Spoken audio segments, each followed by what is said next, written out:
Andrea Janakas, and she is a filmmaker, director, writer, and well, I mean, you've done some really cool stuff. You did this short film, Gypsies, Tramps, and Thieves, and you've kind of blown up from there. Well, thanks for having me on. And I think the blow up is kind of it's been kind of a slow igniting flame that's been sort of sizzling into maybe a campfire, which, which eventually will hopefully be more of a blow up. Yes. Yeah. The quote overnight success that you spent, I'm sure, a lifetime working on, right? Yeah, exactly. Yeah, I love that. Total overnight success. Yeah. I had never done it before. Yeah. Yeah. No, I didn't even, I just wrote one thing and then that was it. All right. Well, AJ, I want to get your origin story and what kind of led you into this simmering campfire. The simmering campfire. Well, the simmering campfire began in a small town north of Boston. So that's where I'm from, small town. And, I kind of hate to admit this, but the TV was on all the time. and the American Pediatric Association would be like, this is very bad. But the TV was on. We literally had like a TV on in every room in the house. Yeah. And in hindsight, it's, kind of worked out because I'm a TV writer now. I mean, it's funny that you say that because I'm a Gen Xer, latchkey kid. So I grew up on TV and I'm like, our generation is becoming like the best filmmakers because that's all we grew up on. That was our education. Okay. Yes. I mean, I remember like Amazing Stories, the original Amazing Stories. Oh yeah. Sundays, oh my right? God. Yeah, that's awesome. On 80 Kid here. And so it was like, yeah, or like reruns of the Twilight Zone or whatever would be on. Oh yeah, fantastic. I think that was just sort of all seeping into the subconscious a bit. Absolutely. So I don't think that's a bad thing. So between that and a lot of books, and this is really funny because my mom was an avid reader of Stephen King. And wow. So I was more interested in her reading Stephen King. And so she basically would read a chapter at night and then she'd summarize it to me. That's so cool. Before bed.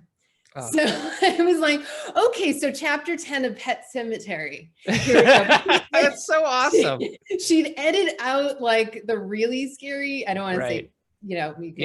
But it was, so between all of that, I think, I certainly had some interest in storytelling and whatnot. That's amazing. So from there, the funny thing is my parents loved TV, but they really wanted me to be a lawyer. And so if I told them I wanted to make movies or write TV, they would have been like, you're completely nuts. Right. But I studied journalism in undergrad. Oh, okay. And I thought that could be a pathway to like, journalism to maybe law school. And so I did journalism at Emerson in Boston. And then, that leads to an LA program. And then once I kind of came out to LA, I was like, woo, no law school, I'm going to go to film school. So I'm free from small town. That's awesome.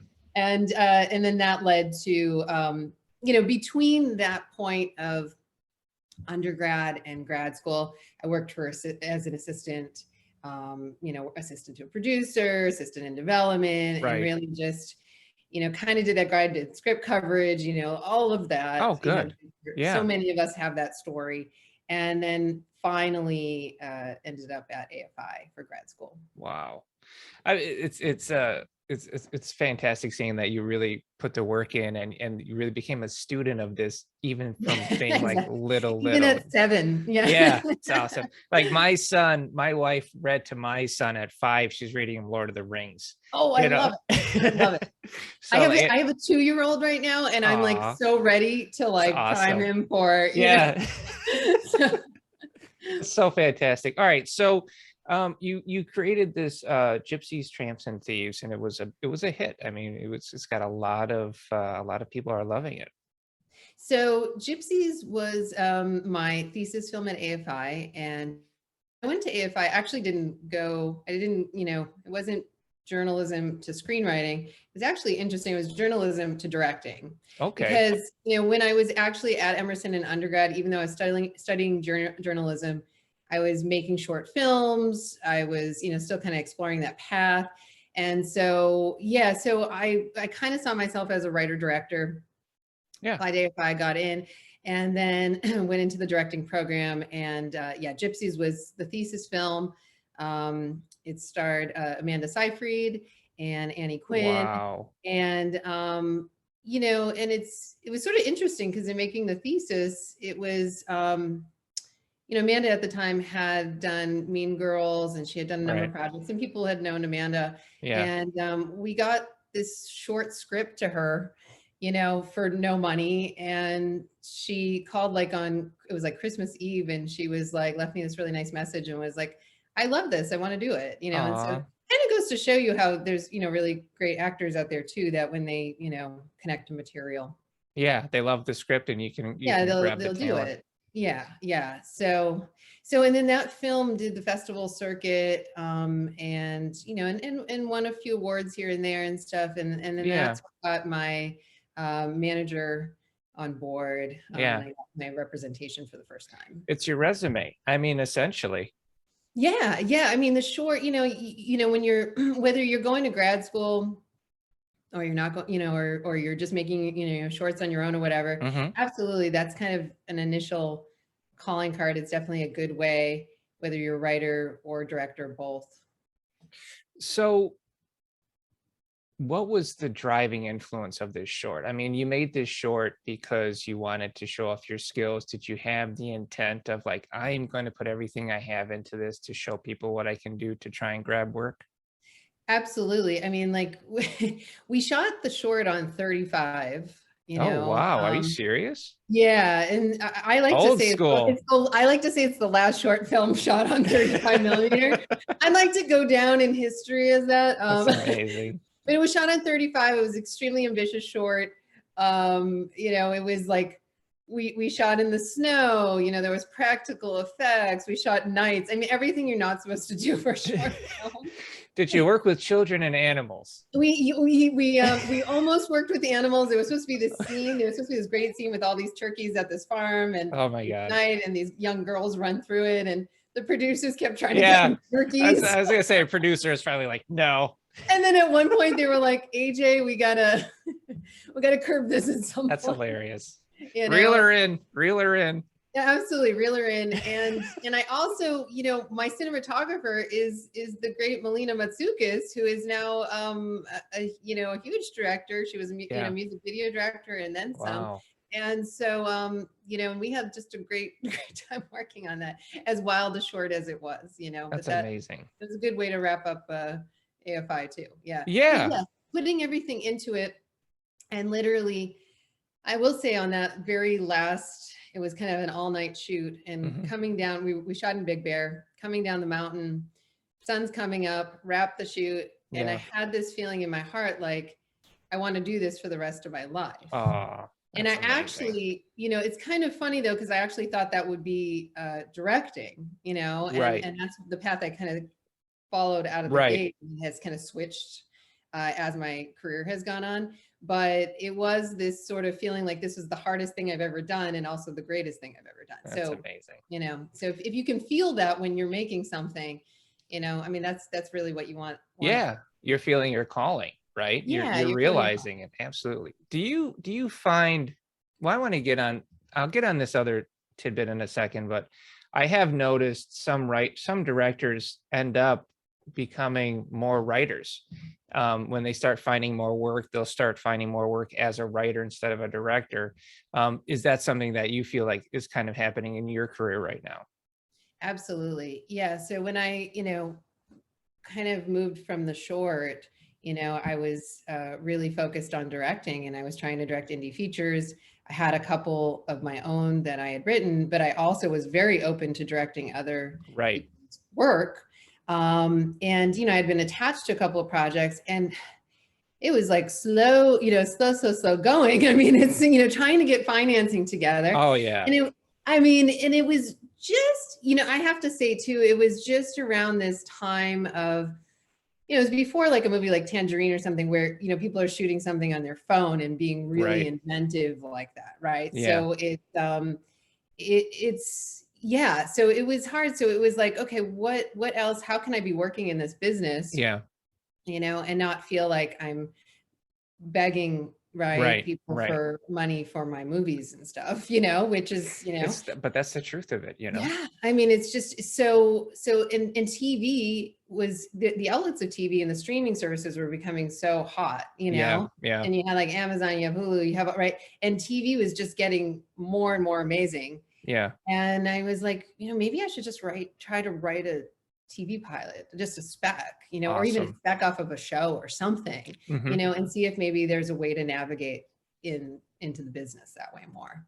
And so is that something that you pursued? Did you write the spec and then got some attention with that, or did somebody know you and then kind of started bringing you into the television industry? Yeah, nobody was bringing me into the TV industry. No, but nobody said, "Hey, come on in. We've been waiting no, for you." no. Oh, okay. So it wasn't totally like that. I wish it was. So basically, I just started looking at all the programs, you know, and so and all the contests and competitions and stuff. Yeah. And I thought, well, you know, maybe I can make some headway that way. And I first started writing a couple of just like specs on existing shows. And so I had Okay.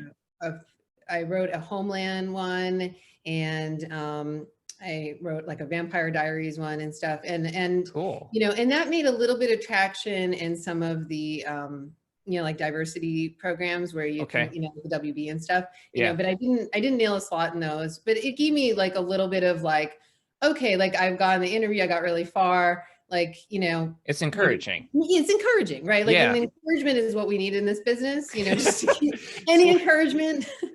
I'm not going to accuse you of it, but there tend to be some insecure writers out there. Oh yeah, absolutely. I think we all are, you know, and we're self-sabotaging and all of that, imposter syndrome, and it just goes on and on the list. So anytime you can get some encouragement that's not a family member, right, or your spouse, it's nice. So you know, and then from there, I was like, I'm going to write you know, I'll write an original pilot. And the first one that I wrote was a crime drama, and it was set in Navajo Nation.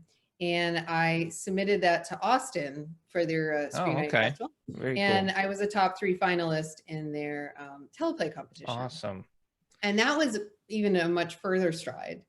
And I had at that point, I had my manager and my agent, and I had them, you know, mostly because of my short and some of the like feature indie stuff that I was doing, because I had gotten into some labs with the indie feature stuff. Like I had done Tribeca All Access. Oh, cool. And I had done Film Independent Screenwriters Lab and stuff. You're doing the circuit.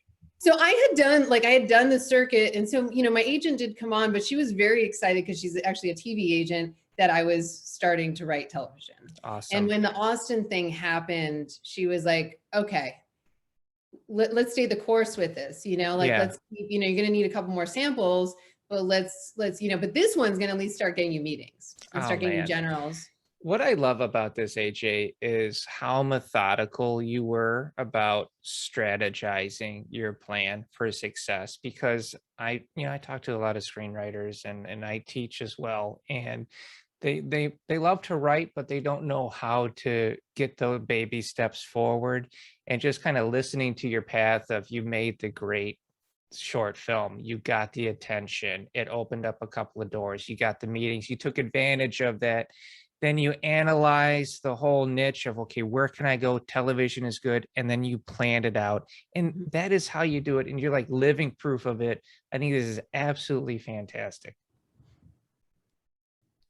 You don't know how to, you can't hear that. Okay. You left me speechless. I thought I lost you. I think we end on a high note. Okay, well, it's been really nice. We're not done yet. I'm gonna let you off soon. Because there's the exciting highs and lows that come from this point forward, of course.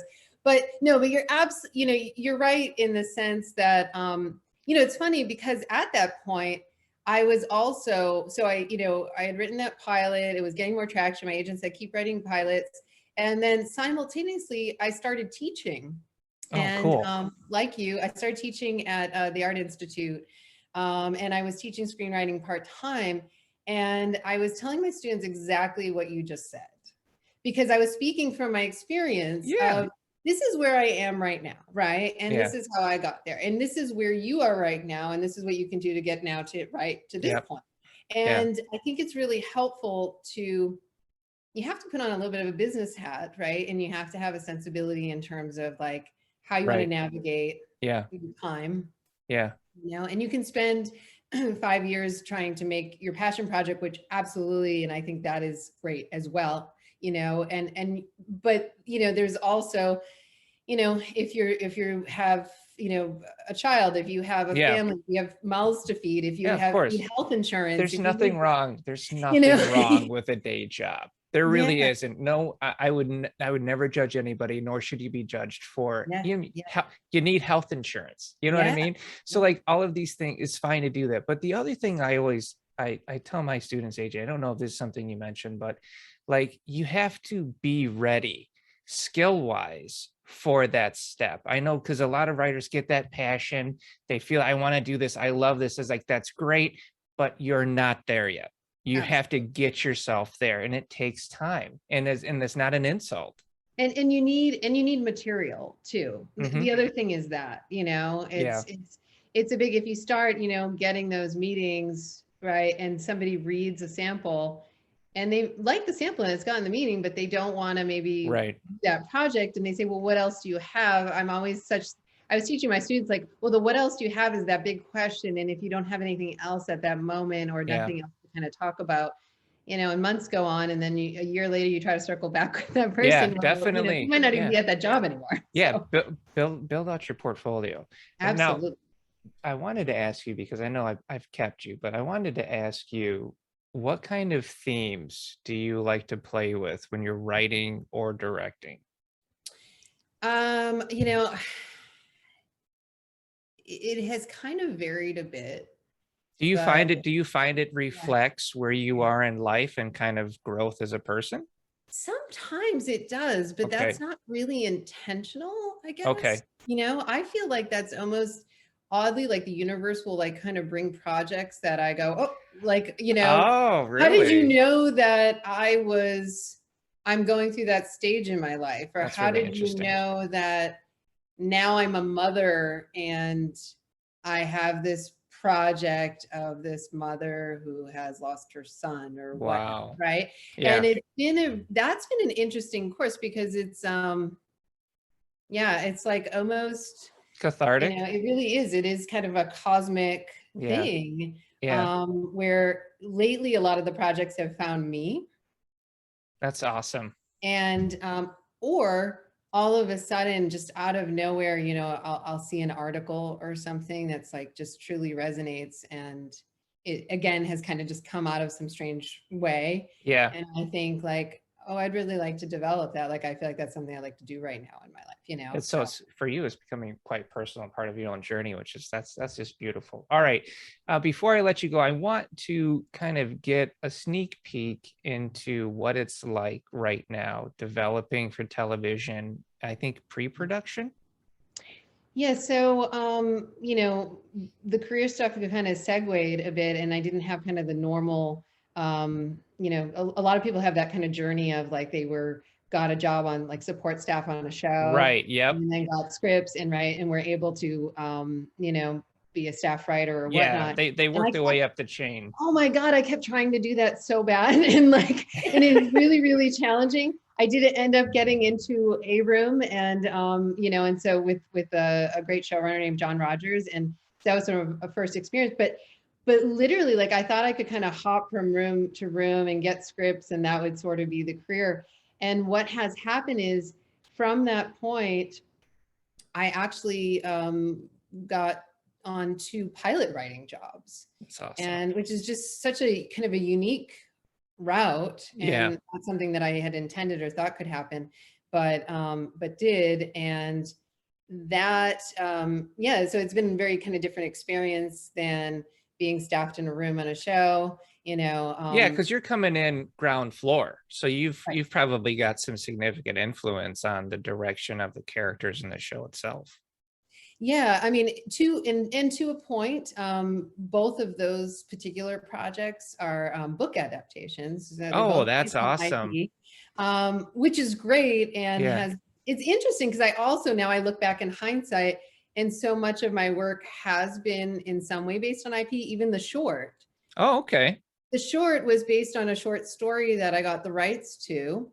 And from there, it's interesting that that has kind of, yeah, Yeah, you're that's like in a little niche now. an You're the unintentional adapt. way. Yeah, Yeah, that's yeah. cool.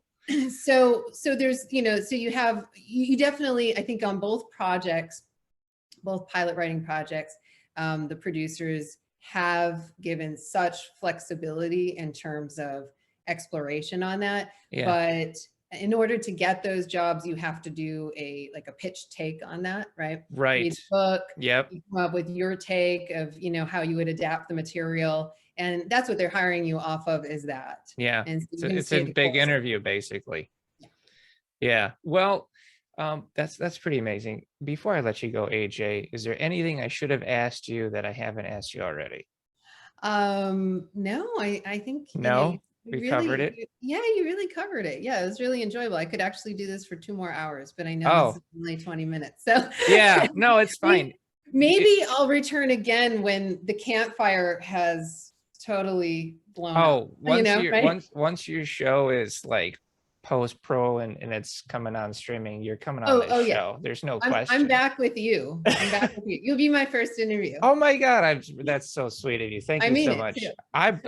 I am there. All right. Well, thank you so much for coming on. Thank you too. Okay.